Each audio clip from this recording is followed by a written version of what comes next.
Hey everyone, Space21 here and welcome back to my channel. Tagalog ba? Bisaya ba? Which ba talaga ang gamitin? Nalito na ako. But today's video guys, I'm just gonna update you what's recent ganap. So kahapon pala, today is 38 weeks and 2 days na ako. So meron na lang po tayo mga 9 days. The 19th ba today o tayo? The 19th of March today and March 26 yung schedule ko for C-section. And dahil sa, yun nga, ito yung babalita ko, medyo bad news. Akala ko kasi magkikita kami for the last time ng midwife ko today para silipin kung meron ba nag-cancel kasi nga gusto namin magpalipat ng 22 and beside, hindi pa ready yung nursery kaya hindi ko pa nakukuha na ng video at na-share kasi wala pa yung foam. Nahabol ko pa, kahapon pa kami naghabulan hanggang ngayon, pero yung mga nahabol ako today and nabuksan ko na nga dahil sobrang excited ko, tapos parang sabi ko gusto ko i-share kasi may mga bago dito eh. Unahin natin ito. Ito yung sa part sa team ng nursery namin. So, it's a cloud, star, something ganon ang drama with the yellow, pink, and white and gray theme. So, ito yung kanyang big toy sa cot. And, sa Amazon yata to, 16 pounds. Ayan. Dumating yan kaninang umaga. Tapos, ito, yung napili kong tummy tuck niya. Ano ba inisip ko? Sorry. Tummy time. Kasi yung tummy time dito is so important dito sa UK. Ewan pati sa Pilipinas, iba naman pagpapractice ng papadapa doon, iba naman pinapalakad na 1 buwan pa lang. So dito, paunti-unti lang, kailangan ipapractice yung baby kahit 5 to 10 minutes every day ng tummy time. So maging strong pagka yung liig nila, dyan nagsisimula yung padapa-dapa. Saka, kahit 7 years na yung dati kong, ang una kong anak eh, 7 years old na ngayon. Mega shoutout to Little Miss Corner. Add nyo din sila kung hindi nyo pa na-add si Little Miss Corner. Yun na nga. Tapos, ito yung yung name pala ng baby namin is Noah. Ang dami ko pang gustong ipakita pero dito na muna tayo dahil hindi pa talaga friendly user yung not for your eyes only muna. So, napaka-cute niya. So, it's a cloudy gray. May greenish siya pero okay lang. Tapos, ito nga, may star. Perfect sa baby girl. So, maliit lang. Kasi yung dating gamit ni Riri pantulog niya or pang sanggay niya, yung nursing, nursing pillow. Which buhay pa. Nandyan pa siya, oh. So, hang on. Ay, grab it. Ayan, naka-ready na to. Ayan, naka-ready na rin to. So, magagamit niya pa. Kahit ginagamit ko naman to lagi. Pero, buhay pa rin siya. After 7 years. So, ito muna yung gagamitin ko. Tapos ito nga kay Noah for tummy time. O pag natutulog siya. Ngayon, ito yung dumating today sa Amazon. Nabuksan na. Tapos sabi ko, i-unbox ko kaya to. Para naman, kasi merong bago dito na, ito kasi, hindi ko pa ito nagamit last time. Iba yung tray na gamit ko. Shout out kay Janet Ginita. May nirigalo siya sa akin nung time na yon. Yun lang talaga ang ginamit ko. Isa siyang maliit na parang portable na nakakukonect mo lang. So, pag nag-holiday, pwede namin bitbitin yung tray ng, ng mga bote ng bata. Ito naman. Ang mahal na kaya nito ngayon. Parang, kung hindi 24, 19 pound. Sa Amazon din. Pwede kong kunin sa Philip. Pero, ewan ko, nagbago lang yung isipan ko. Sa Amazon ko lang kinuha. Sayang naman, may points pa naman ako sa, ayan siya. Ano siya? Tapos, napaka-tibay nito. Siguro yung umurahin nagtagal. Ito pa kaya. Kanya sa loob, oh. Parang kasing kulay nung, nung nabili naming, magka-team sila, gray and something. But, So, hey, para mapatuyo ng maayos yung bote ng baby. Tapos, yun nga, medyo fail yung ano. Ito naman, nakita ko lang din to, 16 pound yata yung first, ano ng baby, first year of the baby. So, sana lang, okay to. Nag-shoutout to Alicia. Siya ang nagbigay kay Ria, kaso ang problema nawala yung kay Ria, kaya hindi ko na maibabalik kahit anong iyak ko. But it's not my fault, it's not her fault, somebody else fault. At huwag na lang nating ungkatin, mahabang kwento eh. Ang cute niya, oh, pink, tas may malaking elephant, saka baby elephant. So, ganun din tong kay, kay Ria dati, na meron siyang sobre for, you know, yung wristband nila, tapos yung unang haircut, tapos yung our first family photo here, may sobre. So yun yung may tiny handprint, oh, ang cute. Tapos your first haircut, so dito may papasok yung buhok niya. Yung kay Ria dati maganda rin, pero hindi sing ganda nito. Pero bigay sa akin yon, so napaka-importante. Ang hirap umupo, hindi ko alam kung paano umupo na maayos. Tapos, ayan, your first adventure, my pregnancy, this is for mommy and daddy maybe. When we found out, the first Christmas, well, I believe Noah's first dress anyway for Christmas is from Ria's dress as well. I keep it in Davao City, in my hometown.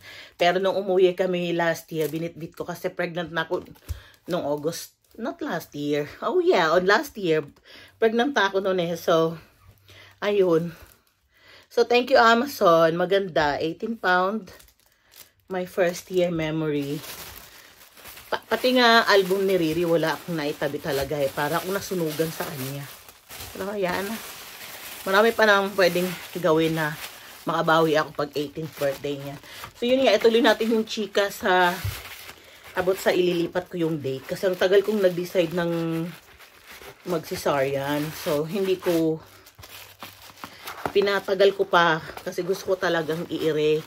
Pero baka hindi talaga kaya dahil mataas yung presyon ng dugo ko. Saka meron akong asthma. So recently kasi gumrabi tulad ngayon, nagsasalita lang ako, hinihingal na kaagad. So, yun lang. Tapos meron sa pagbago. Ito nakita ko lang to eh. Sa mga yung nag-o-open ng mga hospital bag. By the way, yung hospital bag ko is ready na rin pati. Pero dahil sa gusto kong pumesto dyan sa nursery area, pero hindi ko magawa-gawa. Kaya ito na lang muna gawin natin, unboxing for the cuteness of whateverness. So, ito naman, I think this is 13 pound lictin. So, I don't know. Narinig ko lang din yun sa isang vlog ng ano. Kasi may pump ako dati. Hindi ko naman masyadong nagamit. Kasi nga masakit. It's so uncomfy. From Avent din yun. Binigay ko na yata. So ito, may case siya. Ganyan. It's a portable. Para siyang ano, dalawang dede. Tapos, para ang tawag nito is milk catcher ba. So, ipapasok mo siya, yung nip-nips mo, ipapasok mo dito. Ganyan, ilalagay mo dyan.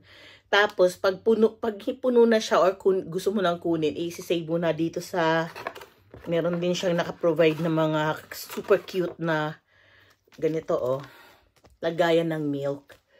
Kasi, guys, kung natatandaan nyo pa, sa hindi pa naging nanay dyan at naging mami pero nakalimutan na, o sa, depende kasi yun sa klaseng nanay eh. Depende kasi yun sa experience mo o sa lahi nyo. Yung akin kasi, hindi ko naman natanong yung nanay ko, ewan ko natandaan pa niya sa kanya. Bali yung akin kasi, parang lumabas yata yung milk ko, parang after 2 days na pauwi na rin ako nun sa hospital kasi pwede pa naman ako magstay ng ilang araw sa hospital. Kaso gusto ko na talagang umuwi kasi ayoko sa hospital eh. Pero dito pag normal ka, so nako 4 hours lang, tinataboy ka na, 6 hours is max. Pero pag cesarean na, emergency cesarean ako last tong kay Ria. So unexpected yon. Kaya hindi ako masyadong prepare. Wala akong kamali-mali kung ano dapat gawin. But yes, again guys, ito, nakakasave to ng pads. At hindi ka nagtatapon dahil katulad ko, konti lang yung gatas ko. So, super like treat your milk like more than a gold, the platinum or diamond, something lang ganun. So hindi siya masasayang. So kahit lalabas ka or kung busog pa si baby or natutulog si baby, hindi mapupunta sa pads o sa mga damit mo. Sinasalo niya, tapos i-imbak mo lang dun sa parang bag na provider. Pero pwede mo naman i-direct sa mga bote mo or nakahanda. Tapos isi-chill mo lang. And then yun na, pag pinapainit mo lang naman yan pag binibigay sa bata. So yeah, so dati kay Ria, sa pagkakatanda ko, ako pa nagmakaawa sa doktor na hanggang 3 months pagbigyan ako dahil namamaga ako sa kanangangate pag nagbi-breastfeed. So, ayun lang guys, yung chika ko dahil sa kartihan ko na gusto ko sana i-urepa si baby. Tuloy, dapat ang due date ko is March 28. Naging March 26, which is ang gusto ko talaga is March 22. Kasi nga, 21 ako, 21 si Ria, pero January. Ako, sa kayong tatay, January din na 22. So, at least, gusto niya, magka-22 sila, 21 kami ni Ria. So, ayun nga. But tomorrow we'll find out. Babalitaan ko rin kayo after tomorrow. Kasi tomorrow, ang pinaka-last ko rin makita sa scan si baby at makausap ang consultant. So, ma-finalize tomorrow. If merong nag-cancel, fingers crossed, mapapalitan namin yung date. Kasi guys, recently, ang sakit na talaga na yung right upper ribs ko. Kasi lagi siyang nandito banda. Favorite niya na siguro nauntog siya doon nung anong ginagawa niya. So, sakit talaga dito ko nung isang araw, nung isang gabi, hindi ako masyadong nakatulog. I let the midwife naman know. Pero, yun nga. Kanina nga sinisilip nga namin, hindi na daw niya makakita kung meron bang nag-cancel o wala. But, hey, less than 24 hours lang naman. Bukas makakausap ko na yung consultant. Sila ang nakakasilip talaga at pwede pa naman talagang palitan yung date. So, ayun lang ang update ngayon. Tapos, wait nyo lang sa mga few days kung ano yung balita sa kung makuha namin yung 22 or not. Kung hindi talaga, edi sa 26 na. Saka sana darating na yung matas ko tomorrow. Maayos ko na yung nursery namin. So, yun lang guys. Thank you very much sa panunood. And sana ay maituloy nyo pa yung pag-support sa akin sa pregnancy vlog ko. Which is nearly finished. Nearly done anyway. Marami sana akong dapat ikukwento. Marami akong mga karanasan. I just couldn't be bothered because napaka-heavy ko ngayon. Dati kasi magaan lang ako. Nagbuntis ako ng 62. Tapos nanganak ko ng 83. Ngayon kasi nagsimula na ako sa 84. So, ang hirap. Ngayon siguro mga 100 na ako or more or less niya. Ganun, mga ganun. Kasi yung huli kong timbang nasa 98 kilos. So, ayun na. So, meron kaming mga bag dito. Eto, mga damit. Sa susunod na lang. Wala na akong pao. Masakit na umupo dito. Tapos ito, para sa hospital bag ko. At hospital bag ng baby. So, yun na guys. Thanks sa panonood at sa pakikinig ng update ko ngayon. Bye!